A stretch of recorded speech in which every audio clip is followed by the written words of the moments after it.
What's up, Book? The nose doesn't look that bad, man. It's coming along, man. Appreciate that. No doubt, dude. Hey, listen, man, I want to know what you learned about your teammates during that cold stretch, man. It was like 5 minutes. You couldn't get a bucket. You were stuck on 71. What did you learn about your teammates during that time? Well, we've been preaching all year. We have to rely on our defense. So, I think both teams are stuck at 70 and 71 for, a few minutes. I think we got a good couple opportunities. A lot of them rimmed in and rimmed out. But, you just get back and you play defense. You don't let your offense affect the way, that you guard.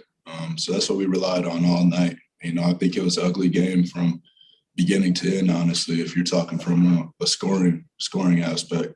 But, we dug in and got stops, and it's the playoffs. Any way you can come out with one.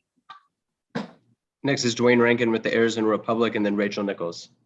And then when did you decide you were going to ditch the mask? I think I took it off after I missed the layup.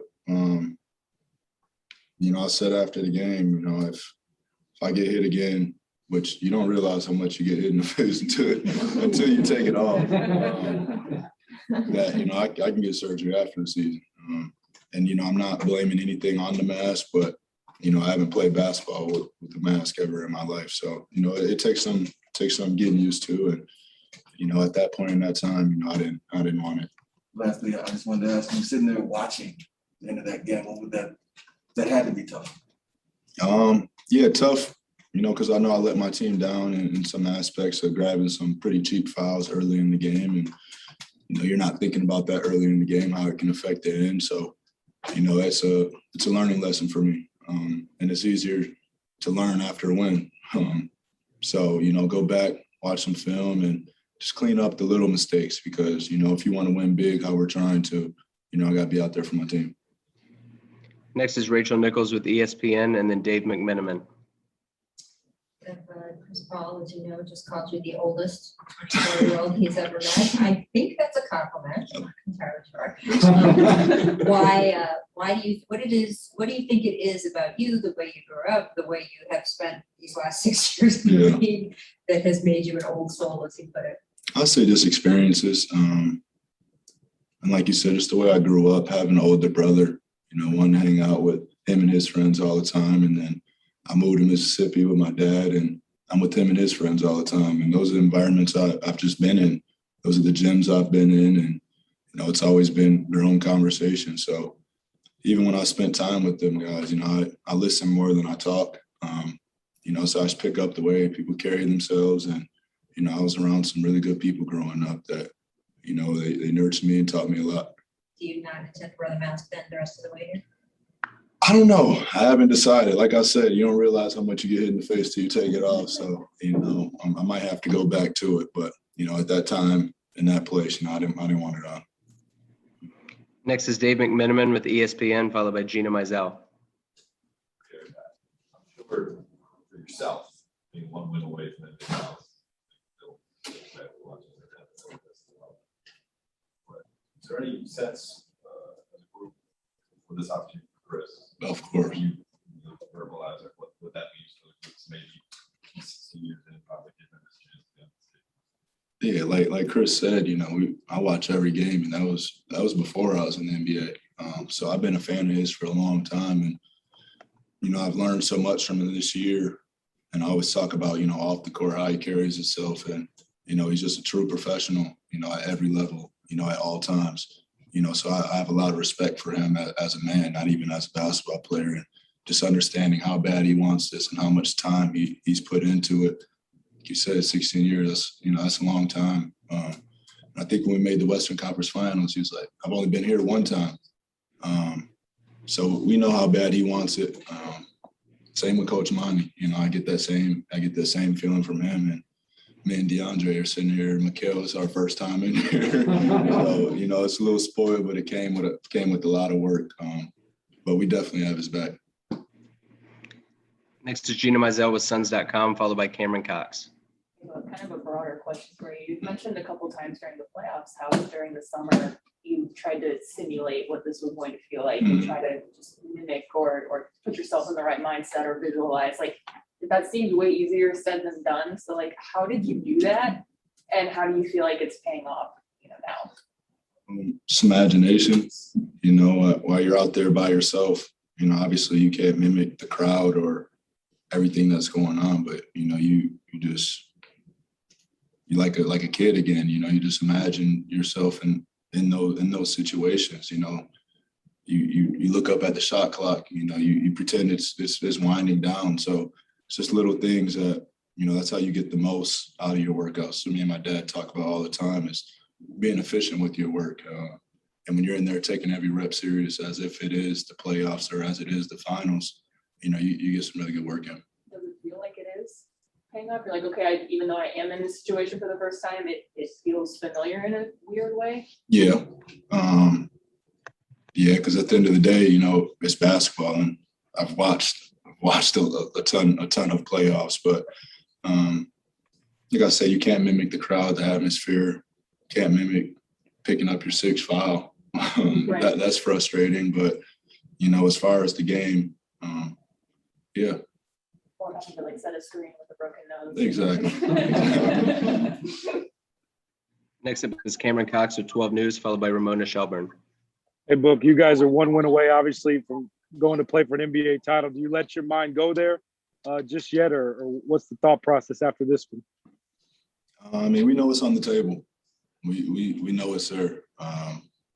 You know, we can't hide that, but you know, we've kept the same mindset the whole playoffs and the whole regular season. Honestly, is building this thing brick by brick, game by game. So, you know, we're not looking too far ahead or saying who we're going to get in the finals or anything like that. But we definitely understand that, you know, if we win the next one, we're headed to the NBA Finals. Next is Ramona Shelburne with ESPN, followed by Melissa Rowland. Hey, I was talking to Tyson Chandler, and he was saying when you first came in the league, you were always asking him, what's it like in the finals? Mm-hmm. What's it like getting the conference finals? Do you remember any of the advice he gave you, and sort of does any of it come back around to you? Oh yeah, I asked Tyson more than that. I asked pretty much anything. I asked him about the Olympics also. You know, I always credit my veterans. You know, people talk about my situation that, you know, I was in and how it was unfair to me, but, you know, I always see the bright side in it, and, you know, being able to develop a relationship with somebody like Tyson that, you know, has accomplished everything that I want to do in this league. So I always leaned on him, you know, and I still do. You know, that relationship's here forever. But, you know, he's also Chris in that way in their approach. You know, they don't get happy, you know, over the little things. They're in it to win big, and that's the only thing that they want. But he says once you get a taste of it, you know, there's nothing else that you're going to want in the world. So trying to get there. Next is Melissa Rowland with Fox Sports, followed by Kellen Olson. Hey, what was your reaction when you showed up today and you saw DA wearing a shirt emblazoned with a photo of your face after you suffered the broken nose? What did that mean to you? I honestly didn't see it till I seen her on social media. I was on the same bus with him. I looked at him once I seen it. I was like, oh, that's hard. He was like, I was hiding it from you on the bus. I was sitting like this. So obviously, you know, it's like a replica of Steve's moment. You know, so that means a lot, man. That's my little big brother. You know, we have a relationship that's bigger in basketball, and, you know, it's taken time to develop it. And, you know, I'm so proud of him and the strides that he's taken. And, you know, for him to honor me in that way, you know, that's love for real. Next up is final three questions. Are going to start with Kellen Olson with Arizona Sports, and then Jovan Buha. Hey, Book, to go off Gina's question and like that mental preparation, Monty mentioned earlier in the week, physical preparation for you too, just the setup you have at your house. I imagine this was the stage of the season you were thinking about all the way back last summer when you're just preparing your body. How do you feel physically right now that's deep in your first postseason run? I feel good, honestly. And, you know, it does. It's time consuming, you know, taking care of your body. I have a whole routine and operation at my house with infrared sauna, light stem bed, so a whole bunch of things. And, you know, David Crew on our training staff, you know, we put a lot of time in. I tell him all the time, I talk to you and see you more than I see my mom. So, you know, we're always together, and, you know, he's on the same page as us. He understands how important our health is, and you know, he puts in the extra time, and, you know, he spends a lot of time working on me. Final two questions are Jovan Buha with The Athletic and Mark Medina. Hey, Book. DeAndre had 9 offensive rebounds tonight, and Monty was saying that he's one of the best he's ever seen at just going straight up over guys and not fouling. We're back. So I guess how important was that for you guys in a game that you did shoot 36% overall and then kind of just winning the margins like that with his hustle and effort? Yeah, that's his nickname, dominating. He definitely earned that tonight. In many ways, and I heard Chris tell you guys about shoot around, just how animated he was and saying, this is my paint, I'm protecting it tonight. And doing that on both ends. I know, how it makes a team feel when you give up offensive rebound. I think we gave up 7 in the first quarter. Those aren't easy plays for a team when you guard a whole possession and the team gets a second chance basket. And, it's hard to keep him off there. His stature, his build, and just his motor. He works. And, I say it all the time. I think he's finally realizing how big and strong and how agile and he can move. And, it's paid off big for him and us. Final question is Mark Medina with USA Today.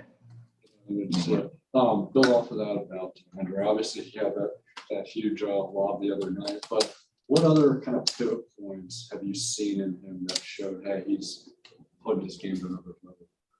Oh, dude, everything. He's brought it to a whole nother level this playoffs, from angles of screening to understanding the game, not understanding just who his matchup is, who we're guarding and what they like to do. You're going to see a lot of pick and rolls at him, every single game. That's just the offense of the NBA, and, just understanding tendencies of different players, of not the ones that he's guarding. And, that usually takes a few years. So him to grow up on the fly in this short amount of time is, very impressive. But, you see him putting the time in off the work. I mean, off the floor. I don't know how much basketball he watched prior, but, he comes up to me about every game now, and conversations that we didn't have in the past. So I know he's tuned in. I know, he's focused. And like Chris said earlier, Monty's so detail oriented that, you have to be like that. And understanding that little plays and understanding what people like to do can, make or break a game. So, that's really impressive with him.